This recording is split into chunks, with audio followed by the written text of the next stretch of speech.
Control of hormonal control of, topic का नाम है हार्मोनल कंट्रोल ऑफ स्पर्मेटोजेनेसिस। ये टॉपिक है किसके हवाले से? कल हमने स्पर्मेटोजेनेसिस का टॉपिक किया था। अब ये हमने देखना है कि इसको कंट्रोल कौन करता है। हार्मोनल कंट्रोल ऑफ स्पर्मेटोजेनेसिस का मतलब ये है, देखिए बेटा, हार्मोनल कंट्रोल ऑफ स्पर्मेटोजेनेसिस में हमारे पास इंपॉर्टेंट जो हार्मोन है वो है GnRH, जो कहां से रिलीज होता है बेटा? हाइपोथैलेमस से। कहां से? हाइपोथैलेमस। हाइपोथैलेमस एक हार्मोन रिलीज करता है जिसका नाम है क्या बेटा? GnRH, gonadotropin releasing hormone. क्या है नाम उसका? Gonadotropin releasing hormone. बेटा ये चला जाता है एंटीरियर पिट्यूटरी ग्लैंड को। किसको?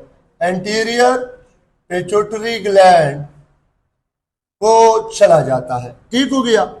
अब एंटीरियर पिट्यूटरी ग्लैंड को जब ये चला जाता है तो एंटीरियर पिट्यूटरी ग्लैंड एक्टिवेट हो जाता है और इसको मैसेज मिल जाता है कि आपने प्रोड्यूस करने दो हार्मोन।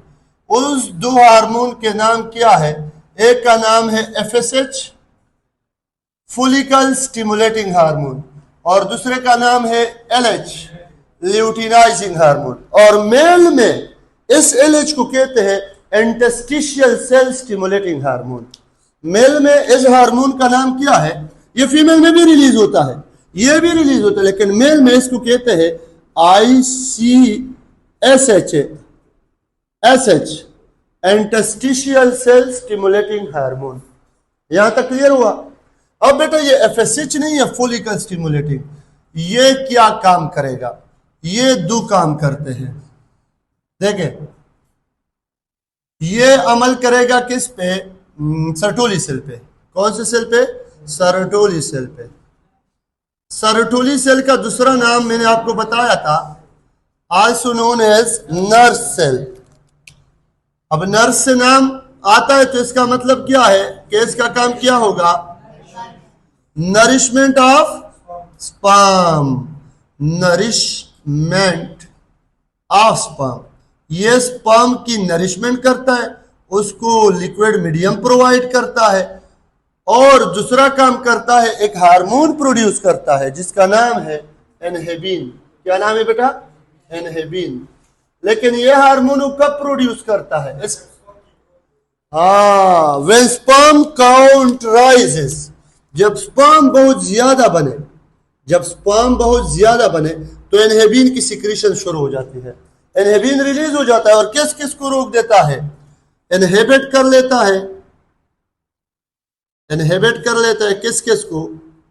एंटीरियर पिट्यूटरी ग्लैंड को भी और हाइपोथैलेमस को भी, कि आपने मजीद सिक्रीशन नहीं भेजनी है, स्पर्म लेवल बहुत ज्यादा हो चुका है। ठीक, अब जब ये स्पर्म का लेवल वापस अपनी जगह पे पहुंच जाए, नॉर्मलाइज हो जाए, डिक्लाइन हो जाए, नॉर्मल हो जाए, तो एनहेबिन सिक्रीशन भी क्या हो जाएगा? डिक्लाइन हो जाएगा, कम हो जाएगा।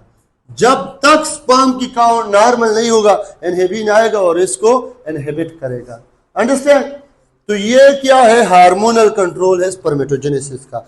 जबकि ICSH कहां जाता है? ये जाता है किसके पीछे? लेडेग सेल के पीछे। किसके पीछे? लेडेग या लेडन सेल के पीछे चला जाता है। और लेडन सेल को कहता है क्या प्रोड्यूस करे? किया टेस्टोस्टेरोन, टेस्टोस्टेरोन। ठीक है, और टेस्टोस्टेरोन को कहता है कि आपने जर्मिनल एपिथेलियम में सेमिनिफेरस ट्यूब्यूल के क्या करना है?